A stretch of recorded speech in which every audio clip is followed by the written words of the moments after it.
Kita bersyukur kepada Tuhan atas anugerah Tuhan. Siap mendengarkan firman, amin.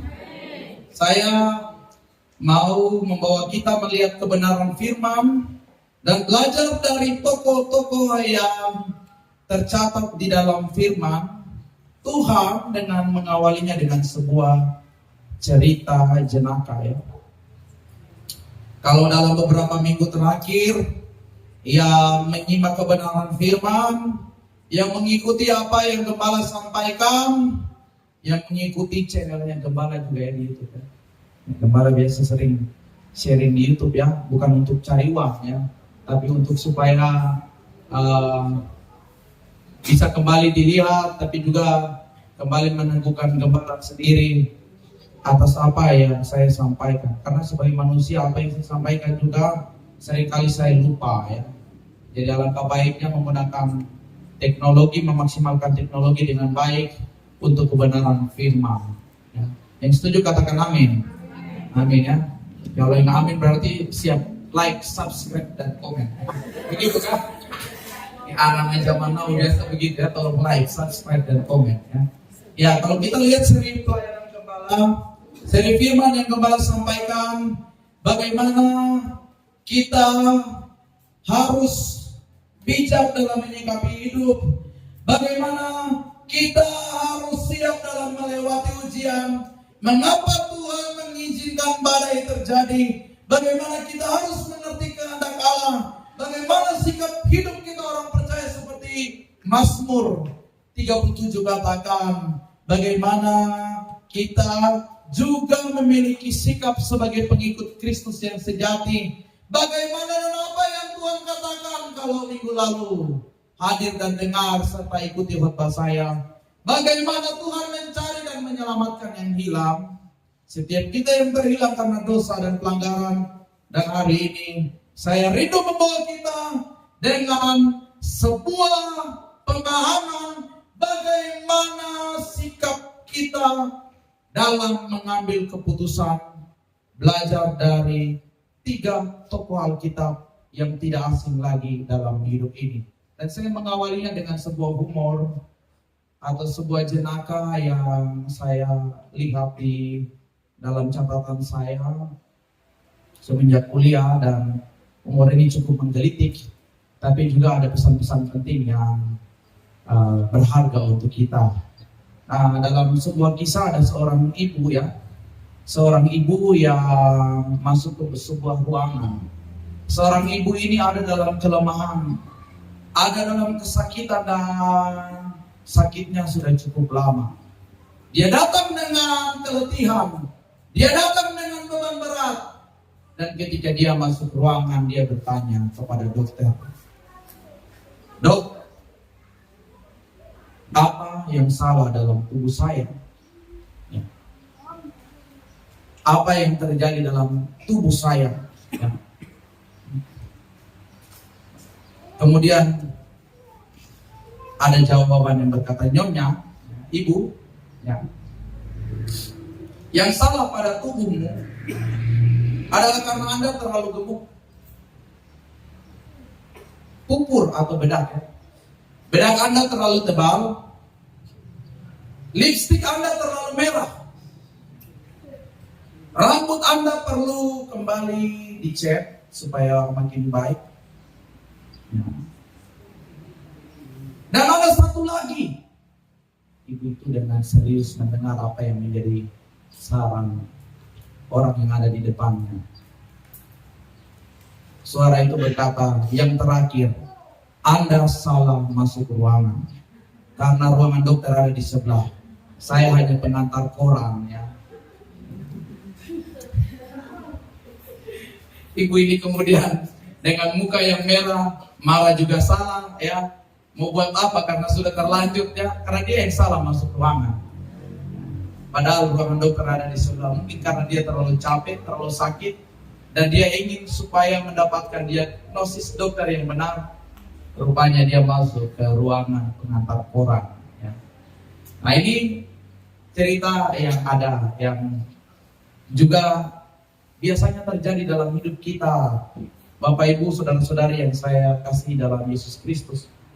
Pernahkah dalam perjalanan hidup ini kita salah dalam mengambil keputusan?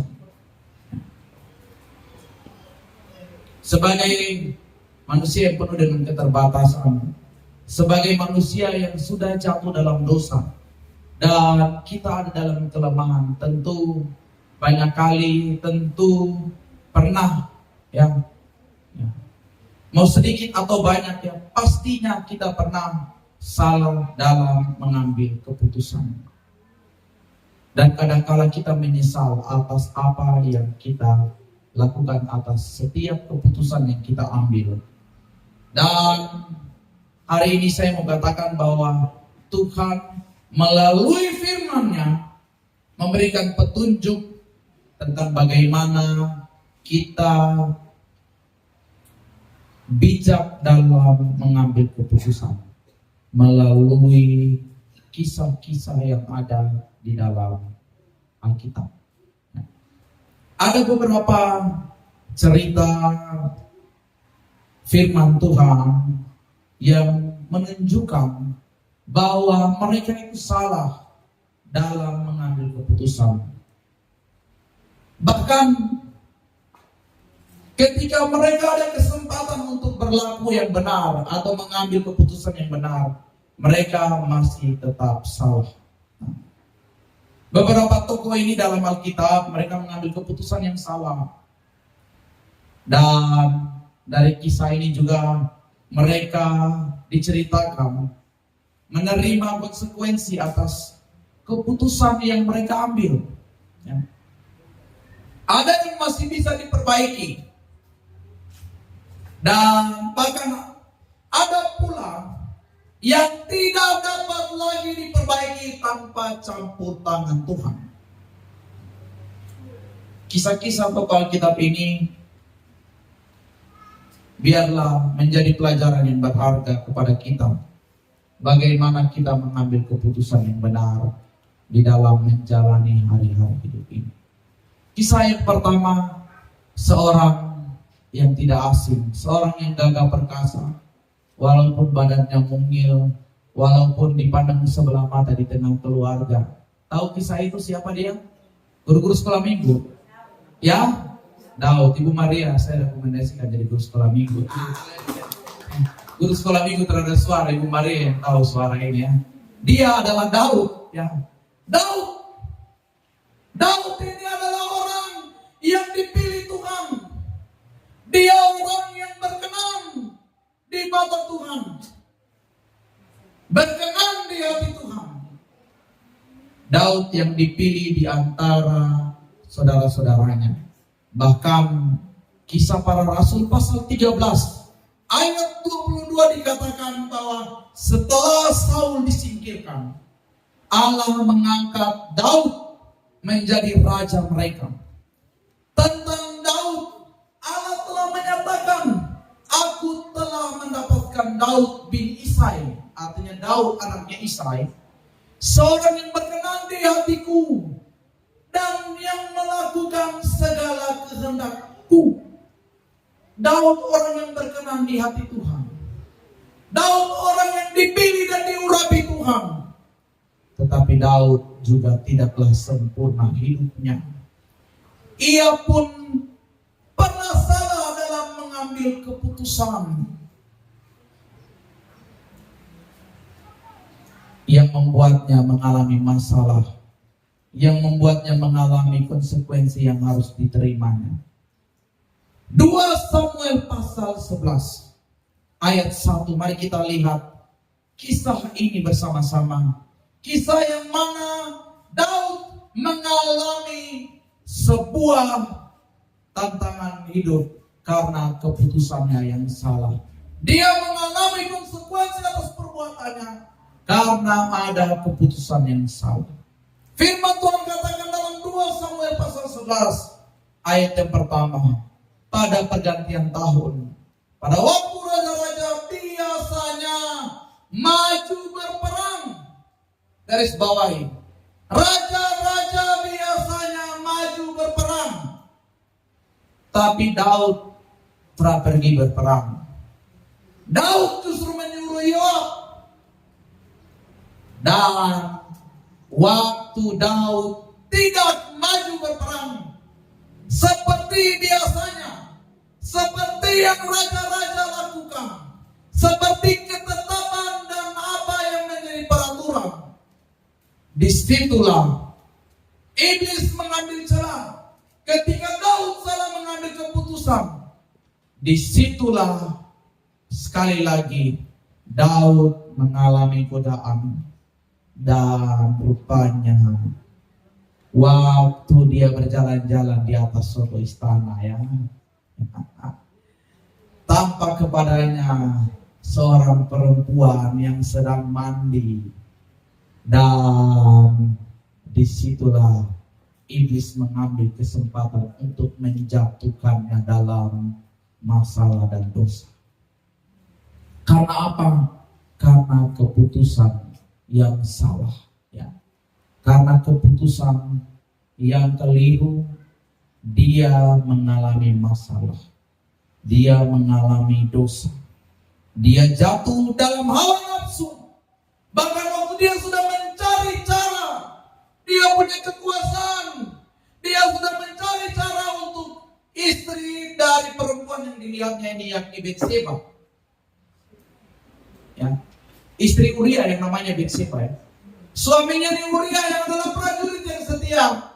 Daud sudah cari cara supaya waktu pulang berperang, Uria pulang ke rumah sudah.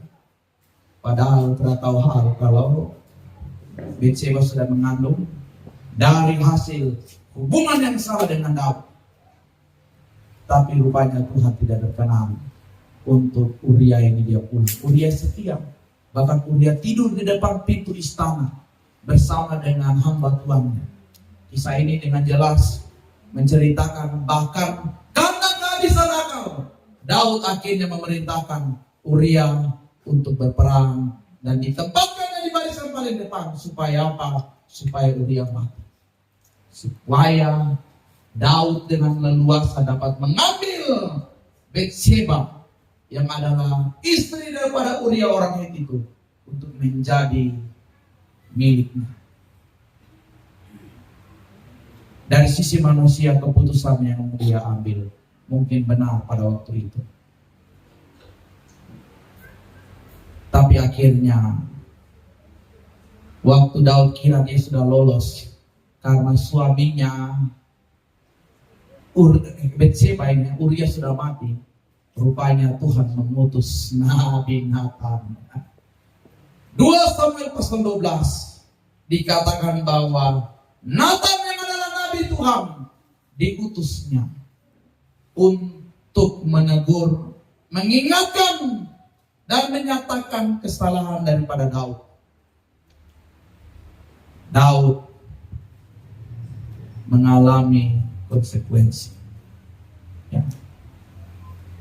Dia tidak bisa lari dari tanggung jawabnya, walaupun sudah direncanakan dengan baik. Tapi pada akhirnya Tuhan punya banyak cara untuk menegur dan mengingatkan. Nabi Nathan yang diutus Tuhan menyampaikan apa yang menjadi pesan kesalahan, dan pada akhirnya Daud mengalami pertobatan. Daud mengalami yang namanya sadar diri, ya. Kalau kita baca dalam Mazmur yang Daud tuliskan di dalam Mazmur 51, itu jelas, aku telah berdosa, aku mengakui keberadaanku sebagai orang berdosa, bahkan sejak dari dalam kandungan ibuku aku tidak luput dari dosa. Daud merendahkan diri di hadapan Tuhan, walaupun sudah salah mengambil keputusan, tapi pada akhirnya dia bertobat dan kehidupannya dipulihkan. Amin. Ya. Kita tahu siapa anaknya yang diangkat jadi raja. Masih ingat kisah itu? Salomo itu dari siapa? Ya, dari Batseba. Dari sisi manusia, dari sisi garis keturunan, seharusnya bukan Salomo, seharusnya bukan anak dari Batseba, tapi karena Daud sudah mengalami pertobatan, Daud sudah mengalami pemulihan. Walaupun anak pertamanya mati, ya, tapi anak kedua, anak selanjutnya dari istri dari Batseba diangkat Tuhan, Salomo, menggantikan kerajaan tata kerajaan ayahnya Daud sebagai raja. Tuhan baik, Tuhan memulihkan orang-orang yang remuk hatinya. Firman Tuhan katakan tidak akan dipandang hina yang remuk hatinya dan merendahkan diri, serta mau mengalami kuasa, serta mau mengambil sikap di dalam pertobatan. Ini kisah yang pertama, sikap yang benar di dalam menjalani hari ini. Kisah dari Daud menjadi pelajaran penting untuk kita.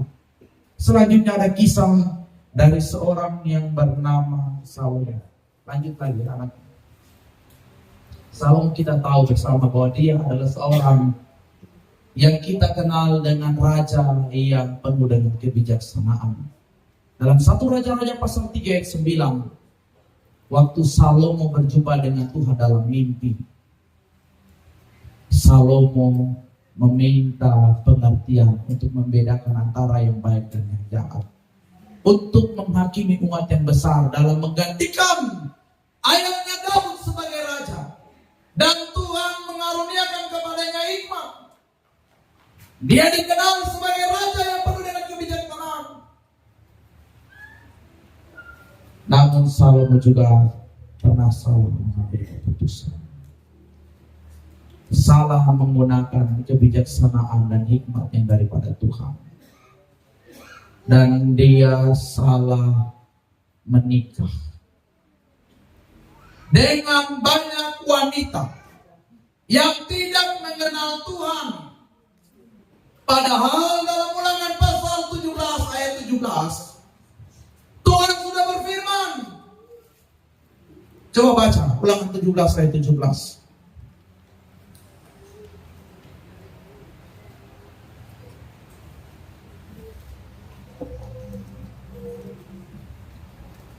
Mengenai raja, hukum terhadap raja dimulai dari ayat 14, 15 hingga 17. Apabila engkau telah masuk, artinya apabila engkau bangsa Israel telah masuk ke negeri yang diberikan kepadamu oleh Tuhan Allahmu, dan telah mendudukinya dan diam di sana, kemudian engkau berkata, aku mau mengangkat raja atasku seperti segala bangsa yang ada di sekelilingku, maka hanyalah raja yang dipilih Tuhan, raja yang dipilih Tuhan Allahmu yang harus kau angkat atasmu. Dari tengah-tengah saudara-saudaramu harus engkau mengangkat seorang raja atasmu. Seorang asing yang bukan saudaramu tidak boleh kau angkat atasmu. Hanya, ya ini tentang raja. Ayat 16, janganlah ia memelihara banyak kuda, dan janganlah ia mengembalikan bangsa ini ke Mesir untuk mendapat banyak kuda. Sebab Tuhan telah berfirman kepadamu, janganlah sekali-kali kamu kembali melalui jalan ini lagi. Juga janganlah ia mempunyai banyak istri, supaya hatinya jangan menyimpang. Emas dan perak pun janganlah ia kumpulkan terlalu banyak. Peraturan sudah ada, ketetapan sudah ada, tetapi Salomo salah dalam mengambil keputusan.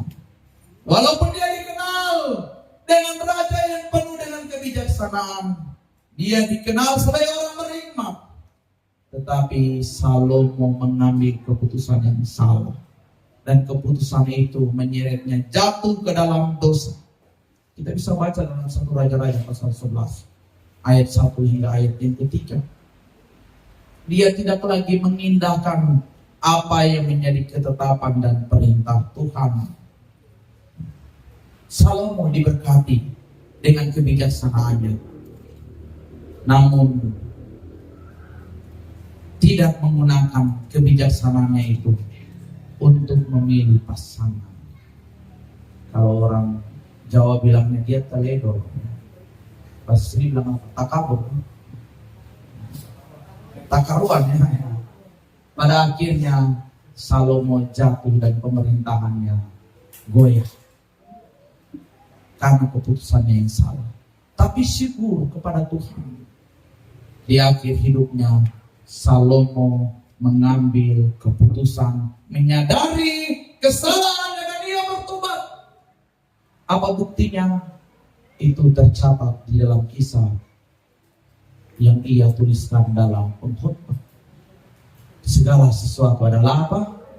sia-sia. Pengkhotbah adalah tulisan Salomo di usia tuanya. Walaupun dia sudah salah, tapi dia menyadari dan dia mau berbalik serta bertobat serta meninggalkan jejak yang baik dengan sebuah tulisan yang diilhamkan oleh Allah melalui kitab Pengkhotbah.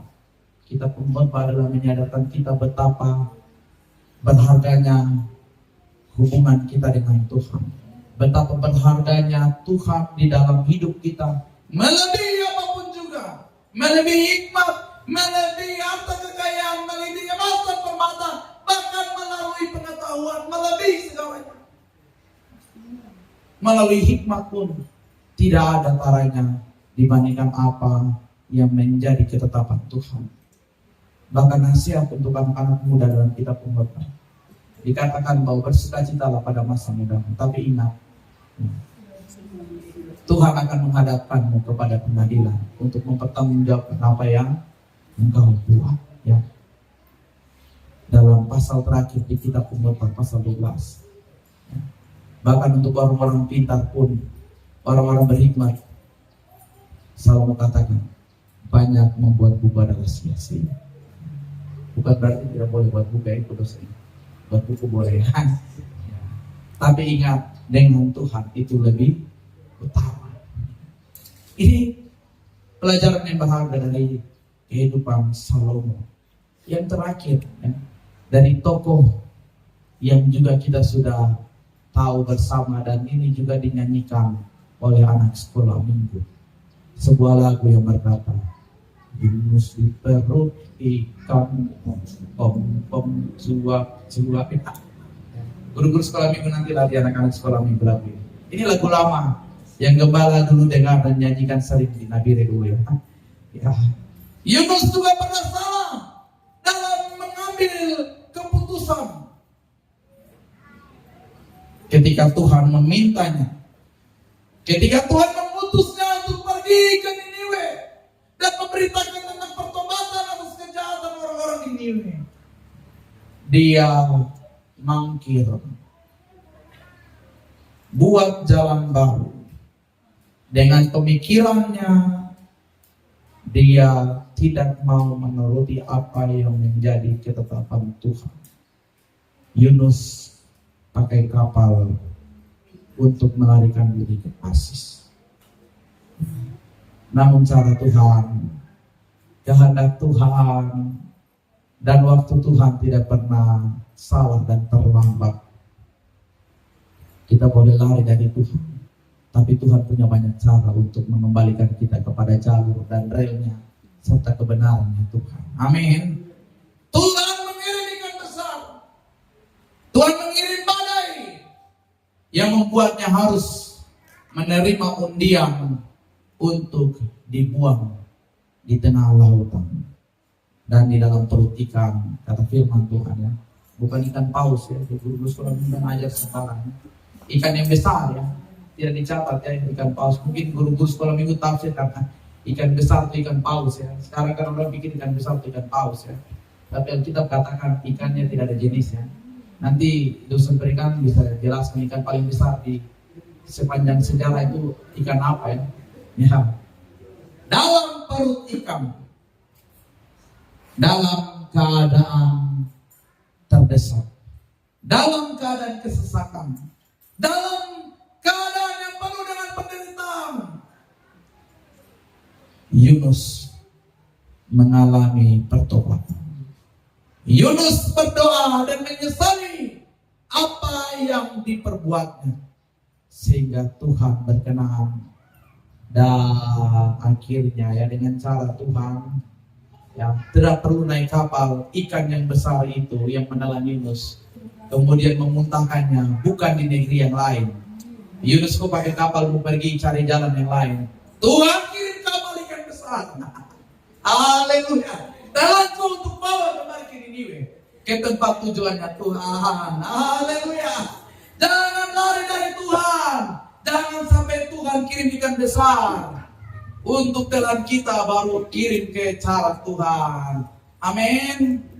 Ya, Bapak Ibu yang saya kasihi, dan akhirnya dia melakukan apa yang menjadi ketetapan Tuhan. Dia kembali untuk memberitakan pesan Tuhan, kembali menyampaikan pertobatan. Dan waktu dia menyampaikan pertobatan, bukan saja dia yang bertobat, tetapi seisinya ini dari rakyat, bahkan ternak-ternaknya pun ikut puasa. Luar biasa ya. Dan Tuhan memulihkan keadaan ini. Dari satu sisi secara historis, ada kemungkinan Yunus itu kecewa. Karena apa? Kenapa saya diutus kepada orang yang bukan bangsa? Ya. Tapi Tuhan bilang, jangan kecewa kalau aku mengutus. Haleluya, Tuhan begitu luar biasa. Ini 3 kisah di dalam Alkitab yang bisa menjadi pelajaran yang berharga untuk kita hari-hari ini. Sebenarnya ada banyak kisah dan cerita di dalam kebenaran firman Tuhan yang bisa jadi pelajaran yang berharga untuk bagaimana kita bangkit dari kegagalan, untuk bagaimana kita kembali dalam mengambil keputusan yang benar.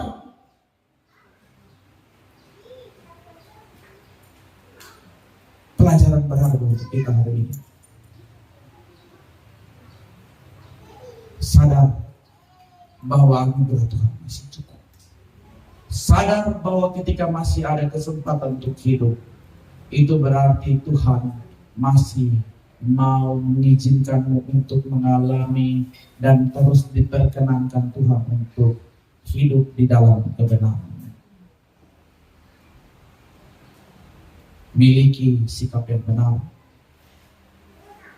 dan rendahkanlah dirimu di bawah tangan Tuhan yang kuat, supaya engkau ditinggikannya pada waktunya, supaya engkau diangkatnya dan dipulihkannya, dan orang lain dapat melihat Tuhan yang adalah pemulihmu.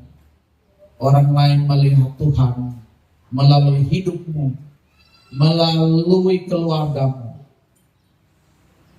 Orang lain memuliakan Tuhan, dan orang lain berkata bahwa dia adalah orang yang luar biasa. Bukan karena dia, tapi karena Tuhan. Amin. Semua karena anugerahnya. Haleluya. Kita nyanyikan pujian ini. Saya suka dengan pujian ini. Terima kasih guru-guru sekolah minggu. Tadi sudah lantunkan pujian ini. Dan biarlah pujian ini juga menjadi pengingat untuk kita bahwa anugerah Tuhan masih cukup. Kesempatan Tuhan masih cukup. Kasih Tuhan masih cukup bagimu dan bagiku. Jangan sampai terlambat. Jangan engkau sia-siakan waktu. Jangan engkau sia-siakan kesempatan. Jangan engkau lari dari Tuhan. Karena Tuhan punya banyak cara. Tuhan bisa mengirim nabi. Tuhan bisa mengirim ikan besar. Tapi juga jangan sampai seperti Salomo. Tuhan kirimkan masalah. Ya. Dan engkau menyadari bahwa setiap hal yang ada itu begitu berharga. Semua karena anugerahnya. Haleluya. Puji Tuhan. Saya undang singers untuk maju ke depannya. Semua karena anugerahnya. Kita dilayakkan, kita dipilih, kita diangkat, kita dipulihkan. Dan kita terus dibaharui di dalam hari-hari hidup yang masih ada. Puji.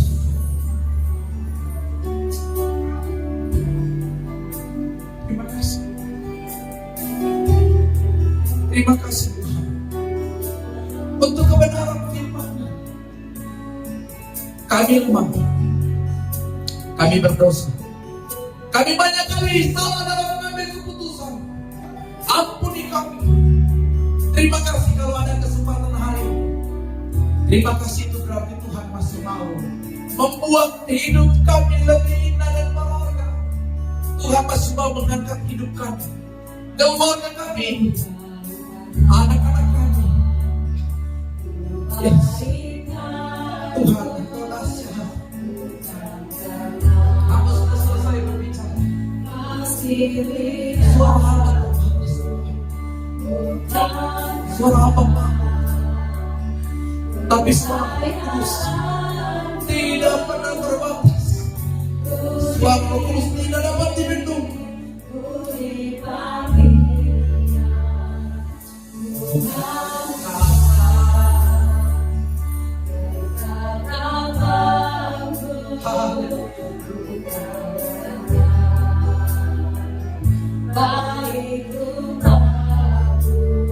Bukan karena kau, tapi karena Tuhan.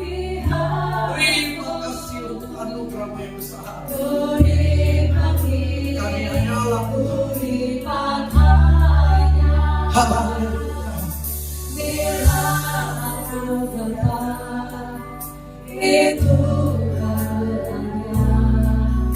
Bila aku bisa semua dari Haleluya. Semua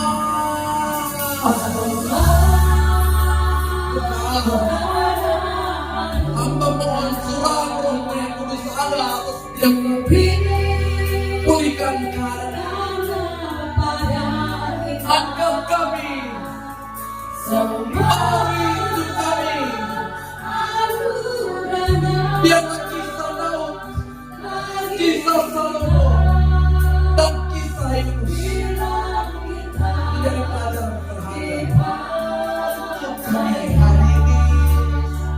Semua karena anugerah-Nya. Oh Tuhan, terima kasih.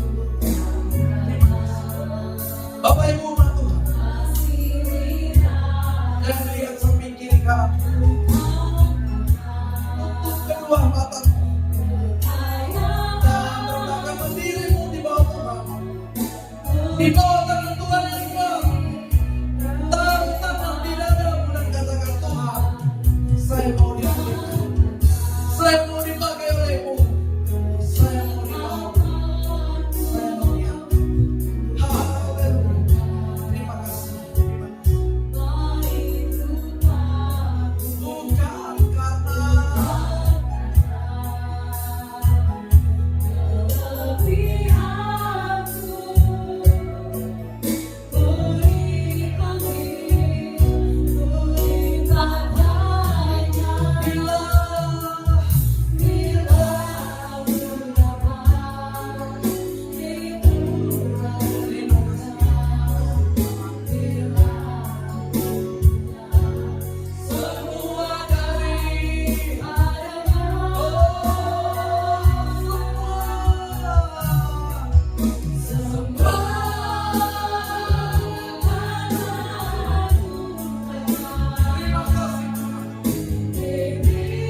Bukan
karena di dalam firman-Mu, di dalam kuasa, di dalam karya-Mu yang hebat atas setiap kami.